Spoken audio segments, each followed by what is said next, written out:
Quería comentar simplemente un pequeño párrafo de el ciclo de Elías, este gran profeta representativo del Antiguo Testamento. Lo tenemos en la transfiguración del Señor, ¿no? Recordemos, está Jesús con Moisés y Elías, ley y profetas. Y también cuando Jesús habla de Juan Bautista, dice, él es Elías. Sabemos, Juan Bautista representa la profecía llevada a su plenitud, señalando a Cristo de manera directa. Y entonces, profeta importantísimo, ciertamente,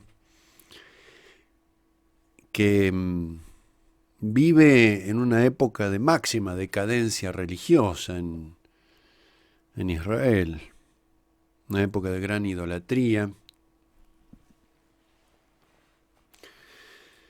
de perversiones, proliferaban las perversiones paganas, favorecidas por los reyes, este rey tan perverso, Ahab, y la reina Jezabel, que persiguen a muerte al profeta. Todo el ciclo de Elías, toda la vida de Elías va conjugando vida y muerte, todo el tiempo está esto. Los Baales son dioses muertos, a los cuales los israelitas que idolatraban les atribuían las características que debían atribuirse a Yahvé, al único Dios verdadero, los ciclos de la vida. Por ejemplo, le rendían culto a los Baales para garantizar los ciclos vitales, la fecundidad de la tierra, la lluvia, etc. Y entonces el ciclo de Elías comienza una brevísima referencia antes de entrar en lo que les quería comentar. Una de las frases que siempre insiste Elías, el Dios vivo y que da vida. En el capítulo 17 del primer libro de los Reyes, Elías el tesbita de Tisbé de Galaad dijo a Ahab: por la vida del Señor, el Dios de Israel, a quien yo sirvo, no habrá en estos años rocío ni lluvia, a menos que yo lo diga.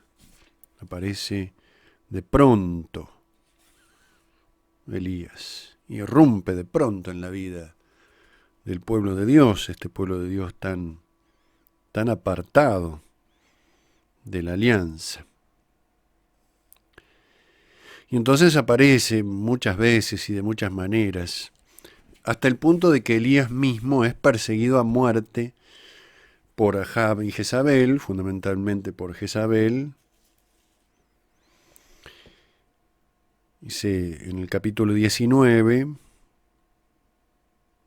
nos dice, caminó un día entero por el desierto y al final se sentó bajo una retama, se deseó la muerte, quítame la vida. Y allí ese precioso pasaje donde Elías se duerme, es un signo de muerte, y Dios lo levanta por 2 veces y le dice, levántate y come, le acerca la comida, ¿no? El pan, el agua, porque el camino es demasiado largo para ti, el camino al encuentro con Dios.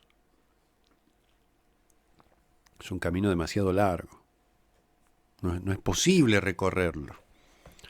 Por las solas fuerzas humanas, el profeta como un fuego, como lo va a describir también la Escritura, sin embargo, con esa potencia, con ese despliegue de que aniquila a los enemigos de Dios, sin embargo, en un momento cae, se deja caer, y Dios, nos dice el texto, levántate, come. Él miró y vio que había a su cabecera pan cocido sobre piedras calientes y un jarro de agua. Comió, bebió y se acostó de nuevo, signo también muy actual, a nosotros nos pasa lo mismo. Hemos sido levantados, resucitados por Dios y de pronto caemos nuevamente en la debilidad humana. Pero el ángel del Señor volvió otra vez, lo tocó. Esta proximidad es importantísima, es un signo de la encarnación. Jesucristo toca a aquel que va a resucitar, toca al leproso que va a curar. toca los ojos, los oídos, signo de la encarnación, de la máxima proximidad de Dios con nosotros, que asumió nuestra naturaleza humana. Y de nuevo le dice esta insistencia divina, que es insistencia de salvación. Levántate, come, porque todavía te queda mucho por caminar. Y entonces allí se produce esa cuaresma de Elías. Caminó 40 días y 40 noches hasta la montaña de Dios, el Horeb. Entró en la gruta, pasó la noche,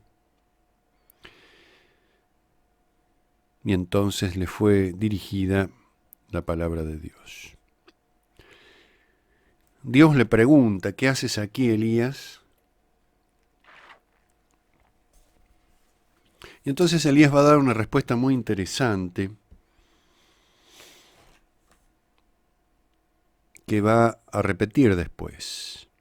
Me consumo de celo por el Señor, el Dios de los ejércitos, porque los israelitas abandonaron tu alianza, la primera denuncia, derribaron tus altares, segunda denuncia, y mataron a tus profetas con la espada, tercera denuncia. He quedado yo solo y buscan mi muerte. Y entonces se produce este acontecimiento donde sopla un viento huracanado que partía las montañas, resquebrajaba las rocas delante del Señor, pero el Señor no estaba en el viento. Después del viento un terremoto, pero el Señor no estaba en el terremoto. Después del terremoto un fuego, pero el Señor no estaba en el fuego. No se identifica con ninguna de estas manifestaciones tan potentes, tan prodigiosas, sino que aparece en el silencio una voz callada, un rumor casi imperceptible. Después del fuego se oyó el rumor de una brisa suave, muy parecido a lo del Génesis, cuando nuestros primeros padres, cuando Adán escucha el rumor de los pasos de Dios, usa la misma palabra, rumor, ese sonido suave, callado, casi imperceptible, sutil, que es sonido y es voz, las dos cosas. Pero esa voz callada, esa voz silenciosa, esa voz susurrante, que habla en el corazón, que habla en lo profundo, para la cual hay que tener un oído atento. Una característica distintiva de los profetas, constitutiva, diría, de los profetas, es el oído atento. Saben oír la palabra de Dios. Les ha sido concedida una gracia especial para escuchar, para hacer lugar en el corazón. Dios habla de esa manera siempre. Es el modo habitual de Dios, porque requiere la atención. A veces habla con voz potente, pero el modo habitual de la providencia es hablar con voz muy silenciosa. Parece una contradicción, con una voz callada, con una voz susurrante, sugerente, sugestiva, de a poco. Va llamando, va convocando. Y el profeta es el gran oyente de Dios en primer término. A veces pensamos en la profecía en términos un poco restrictivos como aquel que habla nada más, ciertamente. Es el que profiere la palabra que le ha sido dada, pero precisamente la profiere porque le ha sido dada, porque ha sido escuchada. El profeta, en primer lugar, es un gran escuchante de Dios, para después proclamar. Creí y por eso hablé, dice la Escritura. Entonces Dios se manifiesta de esa manera, tan sutil, tan suave, la brisa suave. Tal vez también hay una evocación allí de la hora en la cual Dios sale al encuentro del hombre, la hora de la brisa. Puede ser el atardecer. Al oírla, Elías se cubrió el rostro con su manto, salió y se quedó de pie a la entrada de la gruta. Y vuelve la pregunta de Dios: ¿qué haces aquí, Elías? Y Elías responde lo mismo, lo cual nuevamente nos habla de esa insistencia, de ese énfasis en lo que se quiere proclamar. En respuesta a la pregunta de Dios, algo parecido, en otro sentido, por supuesto, no es un lugar estrictamente paralelo a lo que Jesús hace con Pedro después de resucitar en el Tiberíades. Pedro, ¿me amas? Pedro, ¿me amas? Pedro, ¿me quieres? Insiste. Dios es insistente.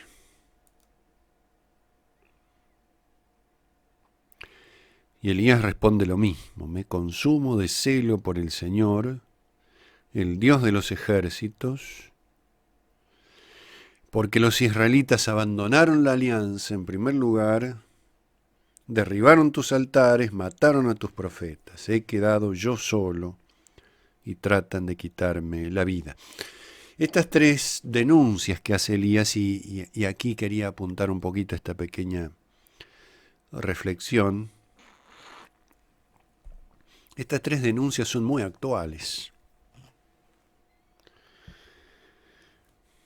Ciertamente que la Escritura nos habla de un pasado muy remoto, en sentido histórico, pero es siempre antigua y siempre nueva.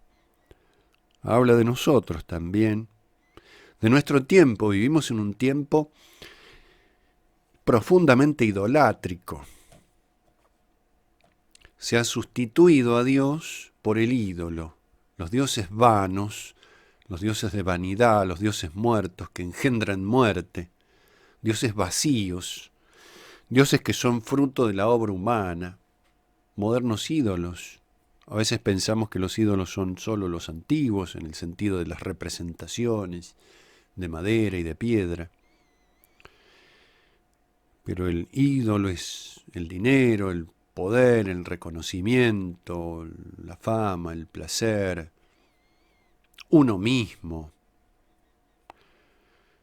Cualquier criatura puede convertirse en ídolo en la medida en que sustituya al único Dios verdadero, es decir, en la medida que ordene nuestra vida hacia esa criatura en vez de ordenarla hacia Dios.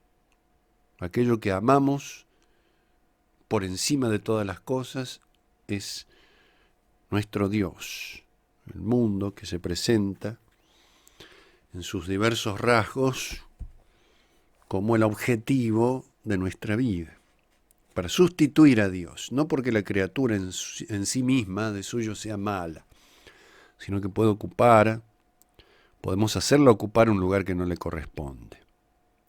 El demonio siempre actúa de esa manera, o es una manera habitual de actuar desde el comienzo. Más que una negación, es una perversión. Es poner en el lugar de Dios lo que no es Dios como si fuera Dios. Si eres hijo de Dios, obra de manera discorde con esa condición filial, pero conservando las apariencias, sin que te des del todo cuenta. Estas denuncias son muy importantes, me parece que son muy actuales también. Se siente profundamente herido el profeta, le duele su pueblo. Al profeta le duele el pueblo de Dios cuando se aparta de Dios. El profeta no es alguien que habla desde afuera, desentendido, a la distancia, sino el profeta es alguien que padece al propio pueblo de Dios, en la medida en que ese pueblo de Dios se aparta de Dios. Es un padeciente el profeta. Lo tenemos aquí representado en Elías, lo tenemos también con mucha fuerza, expresiva y explícita en Jeremías, tal vez uno de los profetas que con mayor claridad o mayor elocuencia, nos abre el corazón profético. No es alguien que transmite nada más, es alguien que vive el sufrimiento por esa percepción tan clara que tiene del pecado del pueblo de Dios. Y al mismo tiempo, la profundidad de su amor a Dios que abre el horizonte de la esperanza en la redención. Pero me quiero quedar un poquito con esta idea que dice aquí. Ese me consumo de celo por el Señor. O sea, está herido porque los israelitas abandonaron tu alianza. El abandono de la alianza, el derribo de los altares, la muerte a los profetas. Son tres pilares de la fe de Israel. Y son tres pilares de la fe católica. El abandono de la alianza, una desvinculación del amor, separarse de Dios, apartarse de Dios, quebrar el vínculo con Dios. Lo primero que busca el enemigo, con mayúsculas. Y de ser posible, que no se note demasiado, para que uno no advierta el problema, entonces no busque el remedio. ¿Y cómo hace esto para que uno no advierta el problema, o al menos en primera instancia? Vinculándonos a otra cosa. El corazón del hombre es relacional por naturaleza. El corazón del hombre no es una entidad autónoma, aislada, sino que requiere el vínculo. Y fundamentalmente el vínculo con Dios, que es el que ordena a todos los demás. El corazón del hombre pide la alianza, necesita la alianza. Y entonces, quebrantar la alianza no es quedar en el vacío. El corazón no resiste eso. Y si no tiene a Dios, tendrá lo que no es Dios como si fuera Dios. Buscará una sustitución del único Dios verdadero en una criatura. Y la adoración de las criaturas, en el fondo, es la adoración del demonio, ¿no? La tercera tentación de Jesucristo en aquel lugar elevado al cual el demonio lo lleva. Te daré todo esto, claramente idolatría, si postrándote me adoras. Ahí está explícita esta condición vinculante, la esclavitud al demonio. La verdad os hará libres. La vinculación a Dios libera. Cuando se corta esa vinculación a Dios, uno queda esclavizado. Lo tenemos muchas veces en la Escritura. Recuerdo, por ejemplo, la parábola del hijo pródigo. El hijo menor, la autonomía del hijo menor se convierte naturalmente en esclavitud al demonio, ese personaje siniestro, ese ser anónimo, ese señor anónimo que lo manda a cuidar cerdos y queda a su servicio, queda a su esclavitud. En otra forma está la esclavitud del hijo mayor, peor aún porque es más sutil todavía, esclavo de sí mismo, aislado. El corazón del hijo mayor es un corazón aislado. Nunca lo llama padre a su padre. El término padre es relacional.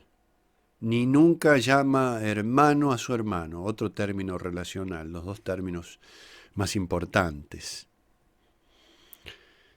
En cambio el padre le recuerda, tu hermano, le dice, hijo mío, tu hermano, como en un intento de restaurar el vínculo, ¿no? El quebrantamiento de la alianza significa la esclavitud o el establecimiento de otra alianza, corrompida, pervertida, subvertida, esclavizante, deshumanizante también. Ahí da mucho que reflexionar la parábola del hijo pródigo, en los dos casos, el mayor y el menor, cada uno con sus características. En nuestro mundo pasa eso también. Es un mundo que abandona la alianza. Y no solamente el mundo que la ha abandonado de plano, no solamente el paganismo idolátrico reinante, sino cuando habla de la alianza, acá Elías se refiere a la alianza de Israel, o sea, la denuncia es contra el pueblo de Dios, no contra el paganismo, fundamentalmente, que tiene otros problemas. Los israelitas, el pueblo de Dios abandonó la alianza, es cuando la iglesia abandona la alianza. Cuando nosotros como cristianos abandonamos la alianza, tal vez no en la teoría, pero sí en la práctica. Cuando la orientación de nuestra vida deja de ser hacia Dios y pasa a ser hacia las criaturas. Insisto, tal vez no en la teoría, en la doctrina, en el pensamiento, no necesariamente, pero tarde o temprano también, porque ese modo de vivir nos va a imponer también un modo de pensar, que es lo que el mundo quiere. Entonces, establecer alianza con lo que no es Dios como si fuera Dios. También sucede. Los enemigos acá que denuncia Elías son internos, es el propio rey de Israel, la propia reina, los propios israelitas, el mal adentro, eso es, el mal interior, la esclavitud del pueblo de Dios. Lo tenemos especialmente reflejado también, por decirlo de alguna manera, en la esclavitud en Egipto, cuando Israel es liberado, va por el desierto, pero siempre mirando hacia atrás. ¿Para qué nos sacaste a morir al desierto? Ven la libertad de los hijos de Dios como muerte, hacer percibir la religión como un mal. Preferible la esclavitud. Es muy demoníaco eso, esa sugestión, esa sugerencia. Entonces lo tenemos también en nuestros tiempos, ¿no? Cuando el cristiano abandona la alianza, es decir, deja de vivir para Dios, deja de orientar, de ordenar todo hacia Dios. Pero dice también derribaron sus altares, acá está lo cultual, hay una corrupción del culto, en todas sus formas. Pero el derribar los altares para no ejercer el culto, el altar abandonado, aquella frase que siempre me gusta citar, de un autor, en los altares abandonados, o altares derribados, no me acuerdo bien la expresión, hicieron su morada los demonios.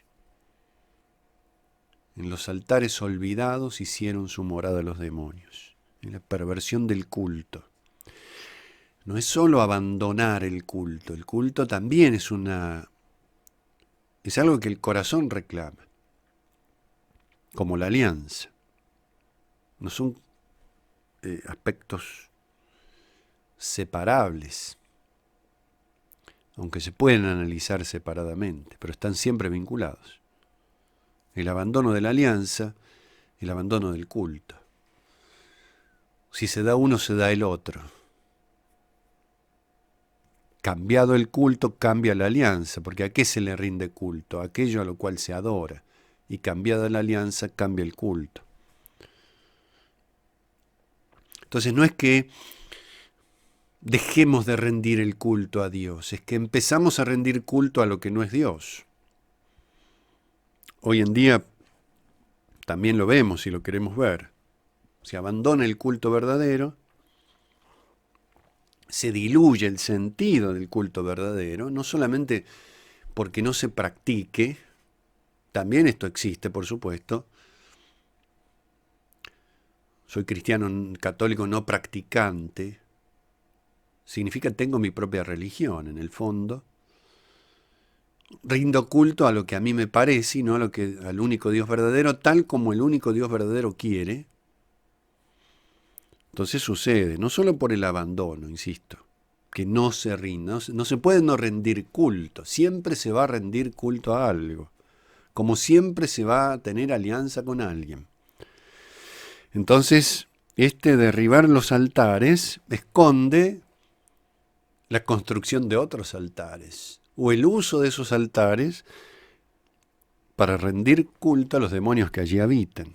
Hoy hay pluralidad de cultos, de toda índole, y no solo, por decirlo así, los cultos reconocidos institucionalmente, sino algo más notable todavía, que es un culto casi personal. Cada uno tiene su propia religión, va configurando su propia doctrina, va conformando sus propias alianzas. Pero en el fondo el rasgo común es este: se abandona el culto al Dios verdadero y se empieza a rendir culto a lo que no es Dios. Hay ritos de toda índole, naturalistas,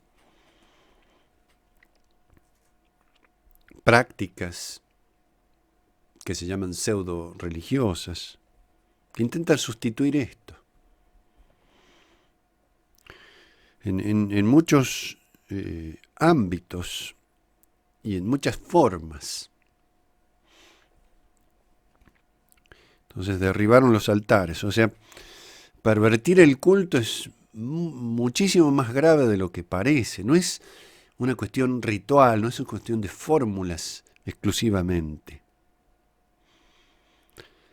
sino que es esta actitud, la más noble del corazón del hombre, en su vinculación, expresando su vinculación con Dios. Notemos, lo tenemos en Caín y Abel, por ejemplo. Un acto de culto, un sacrificio de Abel, de los primogénitos del rebaño, la ofrenda de las primicias de la tierra en Caín. Un culto auténtico, porque Abel mismo se ofrece en ese cordero sacrificado, y un culto corrompido porque Caín no se ofrece en esas primicias de la tierra. Dios miró a Abel y a su ofrenda, no miró ni a Caín ni a su ofrenda.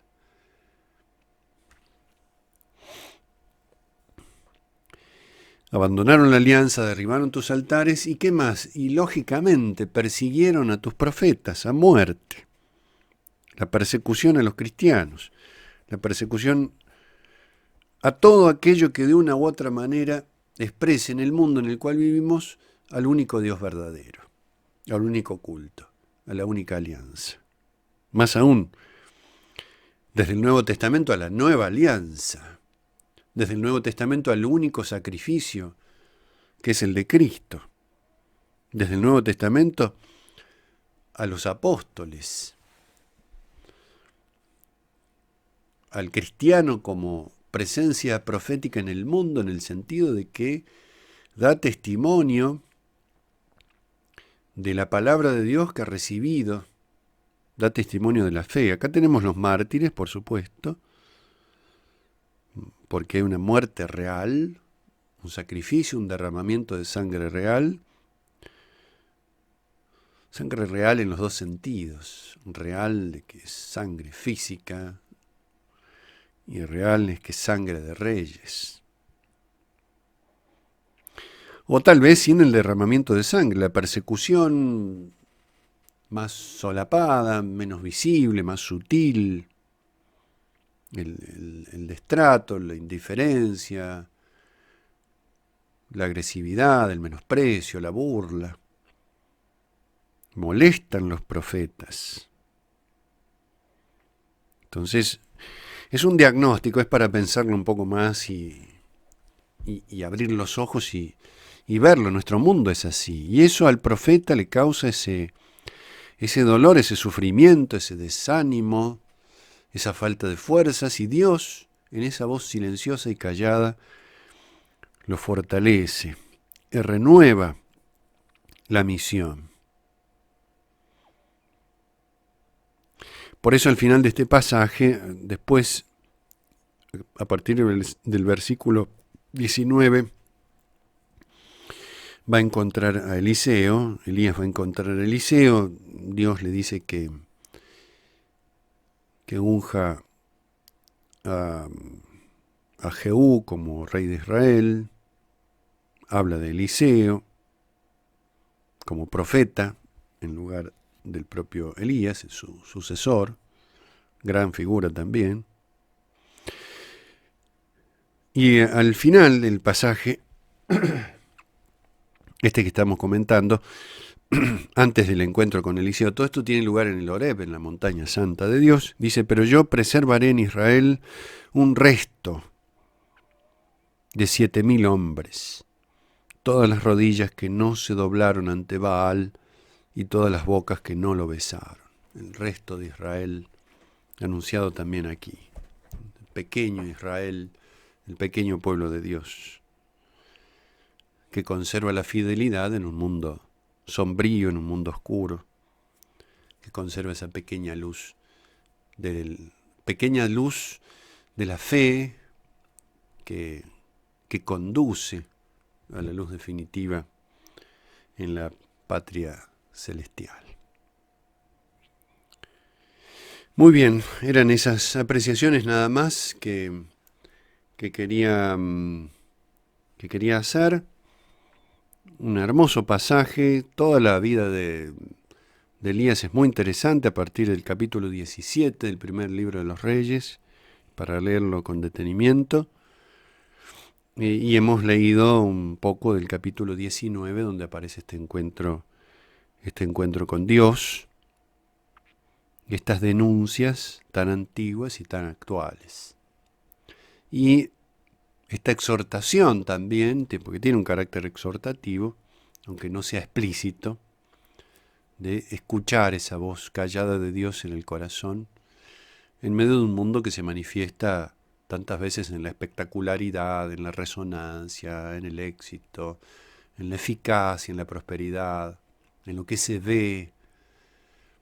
Todo eso queda como opacado por esa voz silenciosa de Dios que quiere hablar a nuestro corazón.